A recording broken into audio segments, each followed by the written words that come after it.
Em maio de 2019, a morte de Ayrton Senna completou 25 anos.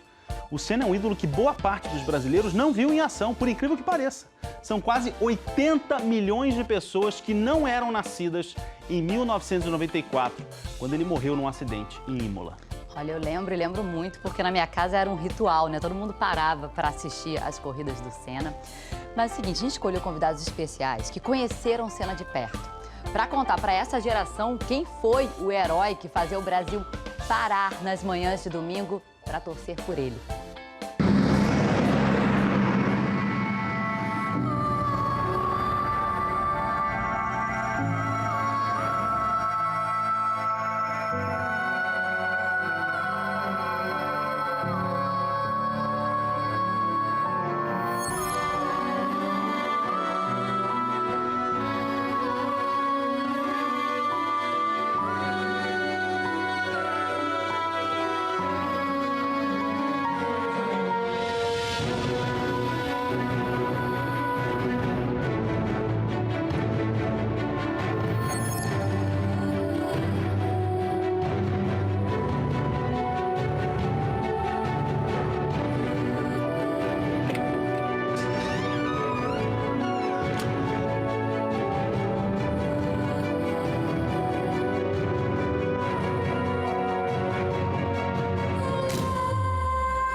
Essa ideia vai ser no grito.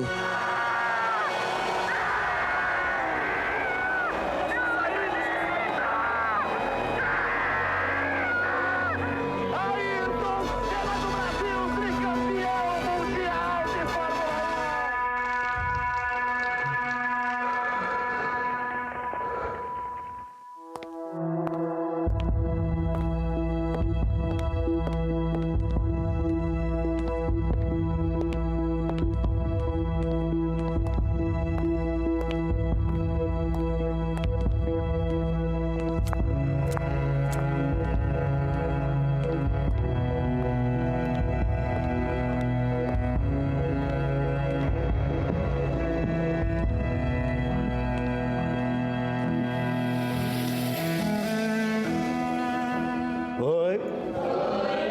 E aí, bom dia para vocês. Bom dia! Olá, meninas!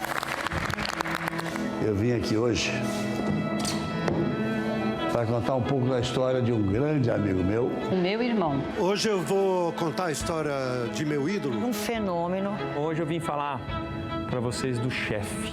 Mas que, infelizmente, morreu.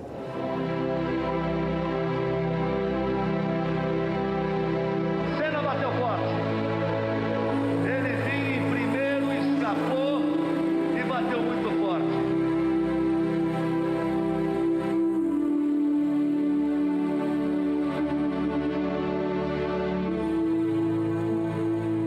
Quem já viu a cena da batida que nos levou a Ayrton? Quem viu, levanta a mão. Por isso é que eu digo que é quase inacreditável que ele tenha nos deixado há 25 anos. Vocês não sabem o que eu passei naquele dia. Quando eu disse, Senna bateu forte. É a parte de maior velocidade, eles vão atingir aos 330 km por hora. Senna bateu forte. Ele vinha em primeiro, escapou e bateu muito forte. A gente ficava sempre nervoso quando Ayrton corria, desde a primeira até a última corrida, porque correr é uma atividade perigosa, né? Tanto é que o Ayrton morreu.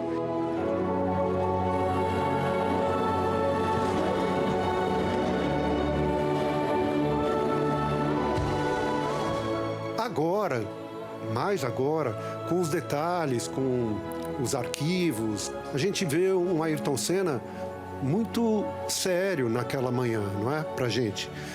muito calado, sem dar um sorriso, nenhum sorriso ele deu.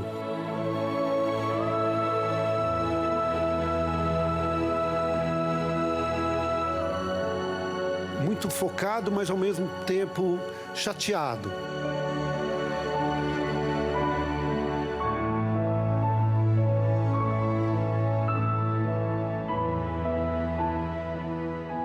Na sexta, o nosso Rubinho Barrichello quase foi. Vocês lembram daquela curva onde eu bati? Era uma curva feita mais ou menos 200 por hora. E só vi que o carro não aguentou a minha velocidade a hora que eu já estava em cima da zebra. Eu bati meu capacete no volante, eu quebrei meu nariz no volante e aí eu apaguei totalmente.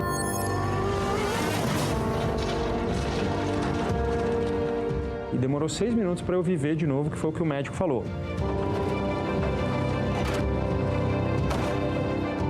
E aí, no ambulatório, eu não lembro do Ayrton. A primeira pessoa que foi saber como ele estava foi o Ayrton. Não deixaram ele entrar, não. Ele pulou o muro. E quando ele vinha saindo, eu encontrei com ele. E ele ainda nervoso, ele está bem, ele está bem. Mas como é que ele está? Eu falava, ele disse, ele está bem, ele está bem.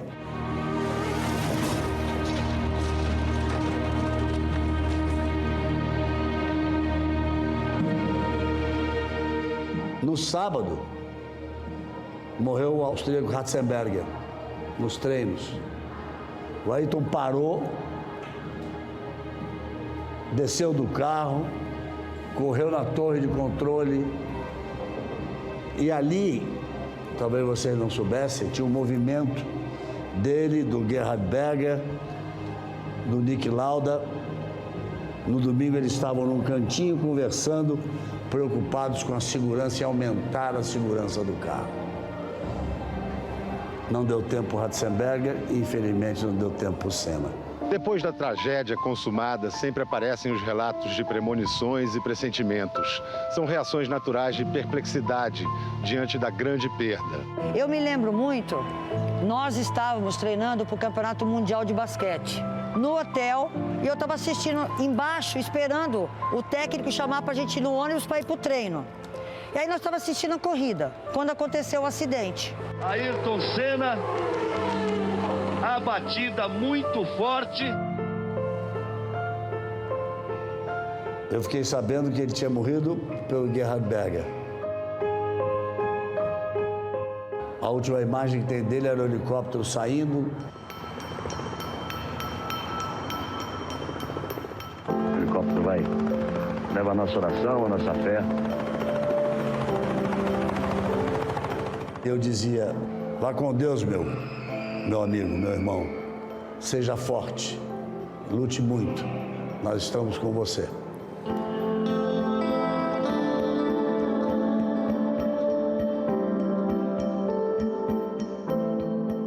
Nós, espectadores, ficamos com uma coisa na cabeça do tipo, não vai acontecer, não é?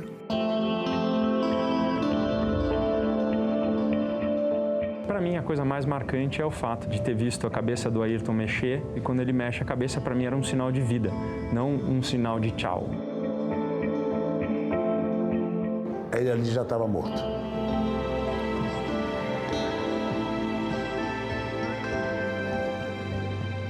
Eu perdi um grande amigo, não sei o que dizer. Acho que a família perdeu um filho fantástico. Acho que não há como mensurar a perda. É um momento terrível, terrível. Foi um choque tão grande, porque ele era muito, olha, eu me arrepio quando eu falo dele. Eu não acredito que isso tenha acontecido ainda. É difícil de acreditar que ele, o Ayrton Senna, gente, tenha morrido. Foi uma comoção brasileira, assim. Eu lembro que quando ele foi sepultado, a cidade de São Paulo parou, mas totalmente. Milhares de pessoas em prédios, nos viadutos, nas pontes, nas marginais, todo mundo super entristecido como eu também. Acho que não só todos os brasileiros, mas uma grande parte das pessoas no mundo ficaram muito tristes. A gente estava perdendo uma pessoa que tinha vivido uma maneira diferente de vencer.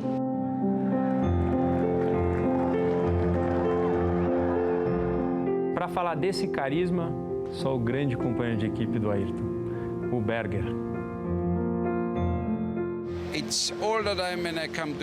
Sempre que venho aos fins de semana de corrida, as pessoas me falam: você foi próximo a ele, conte como ele era como pessoa. Então você ainda pode ver como as pessoas são interessadas na personalidade do Ayrton. Todos sabemos o desempenho que ele tinha na pista, mas isso combinado com o carisma que ele tinha, fazia dele uma pessoa única. Por isso, 25 anos depois, ainda gostamos de lembrar como ele era, o que fazia. Eu sou muito feliz de ter sido amigo e companheiro de equipe dele. Me dá muito orgulho. Makes me proud to compete with him. Eu tenho uma história para contar para vocês, particular minha. O pai dos meus filhos foi um dos primeiros patrocinadores do Ayrton Senna. E um dia, a gente estava jantando num dos restaurantes do meu ex-marido, junto com o Ayrton Senna, e eu vi um relógio que ele estava usando. E aí, eu fiquei com aquele relógio na minha cabeça, achei lindo. Aí eu falei assim: nossa, Ayrton, procurei tanto relógio para comprar, cara, esse relógio não existe mais. Ele pegou, arrancou o relógio e me deu. Que é esse relógio aqui, ó. Para mim, esse relógio é de uma importância tão grande, porque me faz lembrar as noites que eu acordava para vê-lo correr de madrugada. Era um evento dentro da minha casa. Ele tinha esse dom de reunir a família para torcer por ele.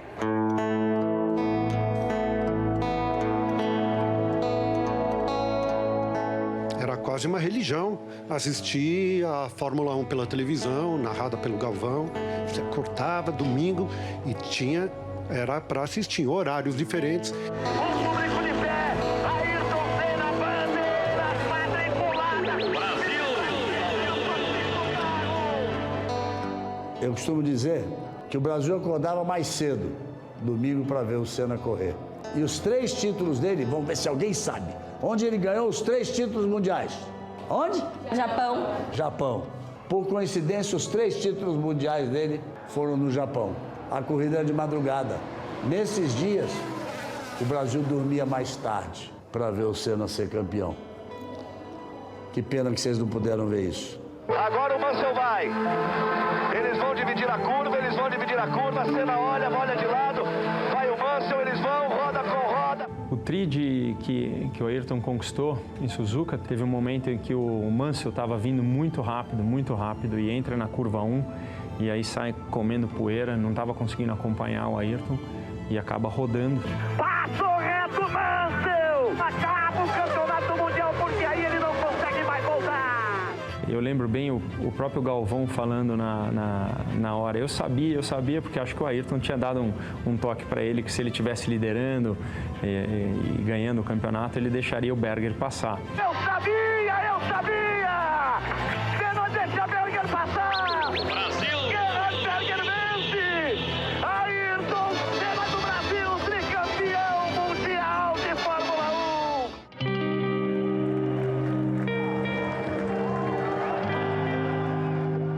1. O Senna também tinha uma coisa muito incrível de amar o país, né? O nosso país. Ele fazia muita questão, era uma marca dele, pegar a bandeira brasileira.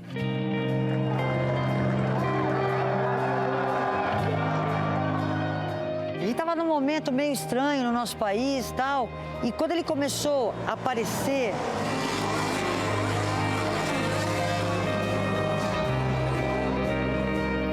A gente começou a ver o Ayrton ganhando num lugar que é muito difícil de ganhar.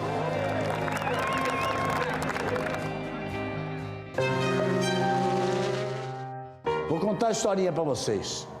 Essa aqui que vocês não tinham nascido mesmo, que essa é de 1986. Copa do Mundo, o Brasil foi eliminado pela França. Nos pênaltis, no mesmo fim de semana, tinha uma corrida em Detroit, nos Estados Unidos.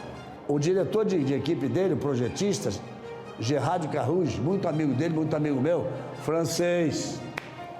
Os mecânicos de motor, franceses. E atormentaram a vida dele. Ele ganhou a corrida, parou o carro, tinha um brasileiro com a bandeira do Brasil, pediu a bandeira. E deu a volta da vitória com a bandeira brasileira na mão. Ele corria, ele vencia e ele levantava a nossa bandeira. Era uma marca dele pegar a bandeira brasileira toda vez que ele ganhava e dar pelo menos uma volta no circuito com essa bandeira. Aí vai ele! Aí vem Senna! Tem uma história muito legal do Ayrton Senna, que eu não lembro em que circuito ele estava correndo, mas o que eu lembro assim, ele estava correndo e houve um problema na transmissão do carro. E ele completou a corrida com o carro emperrado na 6ª marcha. E no final dessa corrida ele gritava.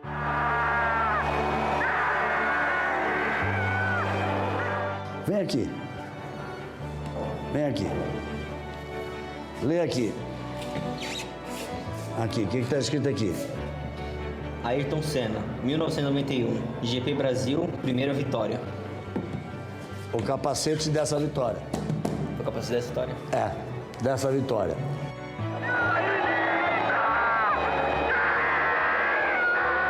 Sabiam que ele nunca tinha ganho no Brasil? Ele corria, toda vez que acontecia alguma coisa ele não ganhava. O carro dele foi ficando sem marcha. Do meio da corrida para frente, as marchas dele foram quebrando. É praticamente impossível você completar as voltas com apenas uma marcha.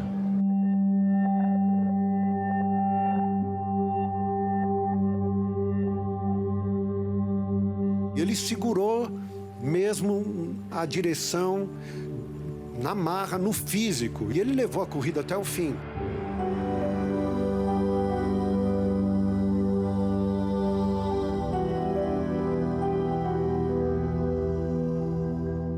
Ele não tinha forças para segurar o troféu, mas aos poucos foi indo, ele segurou com uma mão, levantou.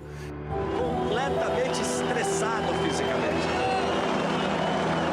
Ele tenta de todas as formas erguer o troféu e põe lá em cima. Não há dor que possa impedi-lo de comemorar sua vitória. Seria impossível para qualquer outro, mas ele tinha essa capacidade de conquistar o que era impossível.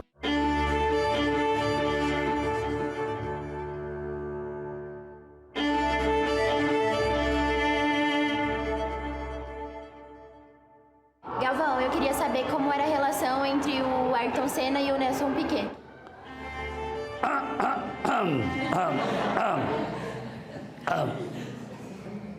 Em alguns momentos, muito bom. Respeito muito grande, porque são dois dos grandes pilotos da história. Mas eles tinham formas diferentes de ver a vida. E num determinado momento se desentenderam. Mas, acima de tudo, profissionalmente sempre se respeitaram.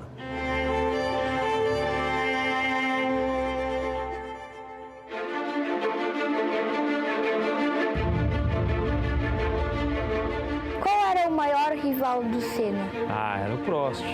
O professor Alain Prost, o grande adversário dele. Eu me lembro muito dos títulos de 88. Ele largou, parecia que ia parar.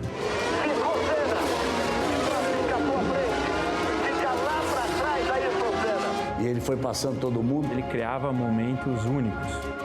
Já vem na 8ª posição, faz uma recuperação fantástica, Senna. Senna vai com tudo e passa Prost. Passou o Alain Prost, ganhou a corrida e foi campeão do mundo pela primeira vez. Campeão mundial de 1988! Todo mundo estava esperando para ver, falando assim, será que esse cara é bom mesmo, não é? E aí, quando o Ayrton ganhou o campeonato mundial, as pessoas assim, não, ele é bom mesmo.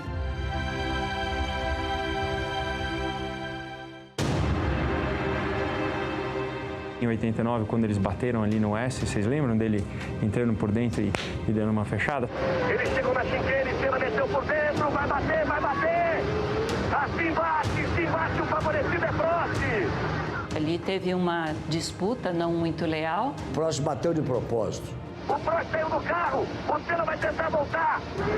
Volta aí pro Senna depois da batida com o Prost. Ele tinha perdido a asa, deu uma volta inteira, parou nos boxes, trocou a asa dianteira, ganhou a corrida. Visivelmente emocionado, Ayrton Senna. Logo após o final da corrida, o telão do Autódromo de Suzuka mostrou insistentemente a imagem do acidente e tudo o que aconteceu na tentativa de Senna voltar à pista. E foi observando essas imagens que os comissários de prova concluíram que, por não ter Senna percorrido normalmente a chicane na sua volta à pista, ele havia infringido o artigo 56 do regulamento da FIA. E a pena é a exclusão.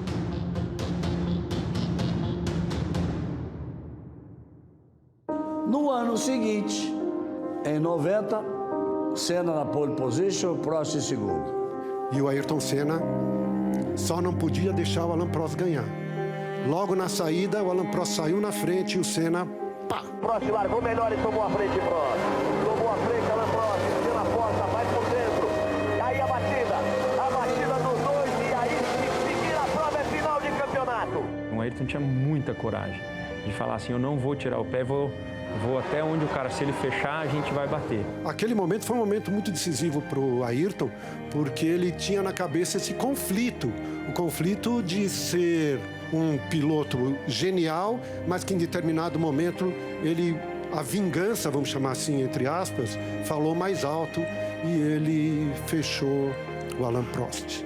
Nesse dia eu perguntei para ele assim, cara, mas bater daquele jeito, bater naquela velocidade, ele falou, não. Sabe o que foi? Eu me atrapalhei. Eu quis pisar no freio, errei, pisei no acelerador. Nenhum dos dois ganhou bonito, esses dois títulos.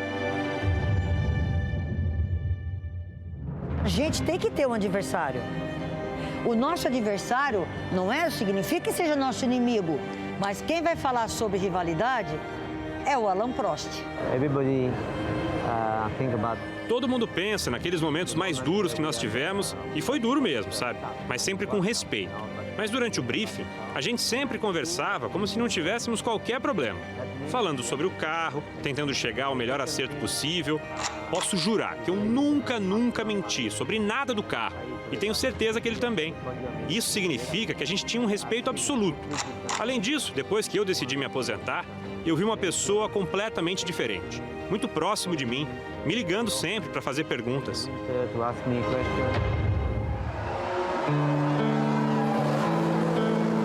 Toda vez que chovia, nós brasileiros ficávamos super contentes porque a gente sabia que ele ia ganhar a corrida. Senna, Prost, Senna por dentro, Prost força, Ayrton Senna vai pra ponta. Você sabe por quê que ele era tão bom na chuva? Porque a primeira vez que ele foi andar de kart na chuva, ele não conseguia andar. E uma hora ele, escorregou da pista e foi pra grama. E perdeu a corrida. E ele botou na cabeça, eu vou aprender.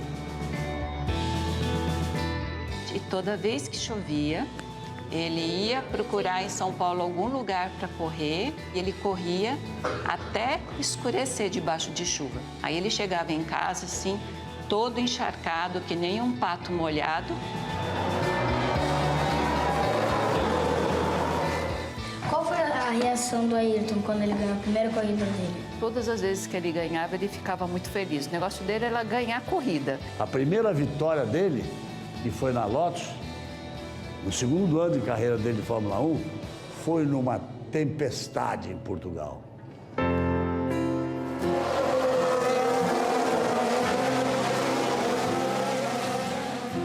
Foi uma corrida muito marcante, porque o Ayrton quase deu uma volta no segundo lugar na chuva.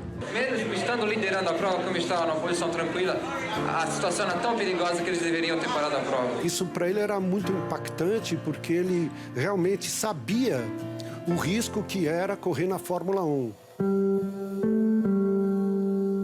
Você pensa realmente até quando você vai resistir a tudo isso? Se você vai passar por tudo isso e sair ileso. Depois da morte do Senna, os carros começaram a ficar mais seguros, né? Mas teve que morrer um grande piloto. A primeira vez que eu sentei num briefing sem ele foi muito doído.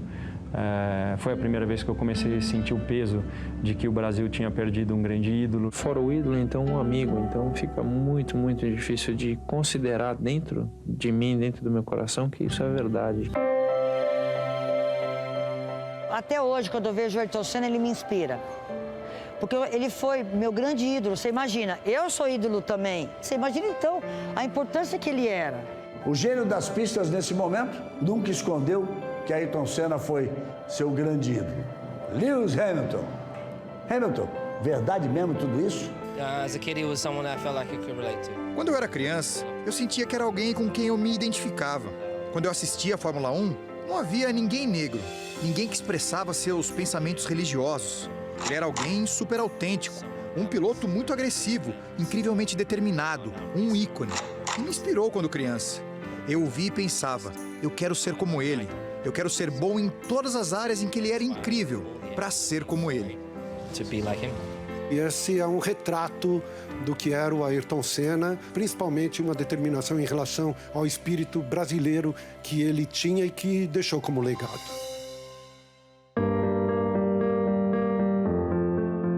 Como ele foi ajudado quando ele estava começando, a gente não pode esquecer de ajudar as pessoas quando a gente cresce também. E ele é ainda um grande exemplo. Hoje ele tem uma fundação que ele ajuda as crianças na educação. Ele falou comigo um pouquinho antes da corrida do Brasil, 2 meses antes dele morrer. Ele só tinha vontade de ajudar, porque ele era uma pessoa super bem-sucedida, mas ele não queria viver num país onde ele dava certo e a maioria dos brasileiros não dava certo. A única diferença entre uma pessoa que dá certo e uma que não dá é que a que deu certo teve oportunidade. Eu acho que o Ayrton deixou um exemplo e as pessoas têm hoje muito carinho pelo Ayrton e pelo Instituto Ayrton Senna por conta disso. Eu acho que a mensagem que fica aqui hoje para vocês, jovens que estão tentando chegar, é que o Ayrton sempre sonhou. É o sonho que vai fazer de vocês campeões como o Ayrton Senna foi pra gente. Ele não nasceu sabendo. Tudo o que ele fez com mérito dele, de fazer, de ir atrás. Ele batalhava mesmo para conseguir o que ele queria. Ele precisava mais, ele queria emoção. Ele desafiava a si mesmo. Não era com os outros, era com ele mesmo, o negócio era com ele mesmo. Ele era meigo, ele era dócil, ele lembrava de detalhes pra gente, ele pegava uma flor e me trazia, sem ninguém falar nada pra ele. Ele foi sempre muito companheiro meu, desde pequeno. É uma saudade absurda.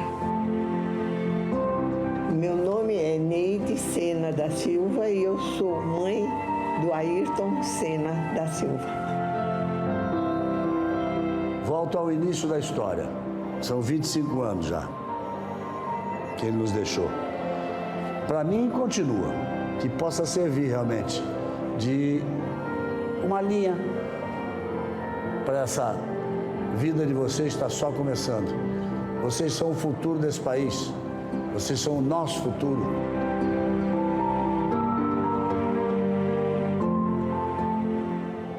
Lembra dele de vez em quando, que é muito bacana. Vamos bater palmas para o Ayrton Senna?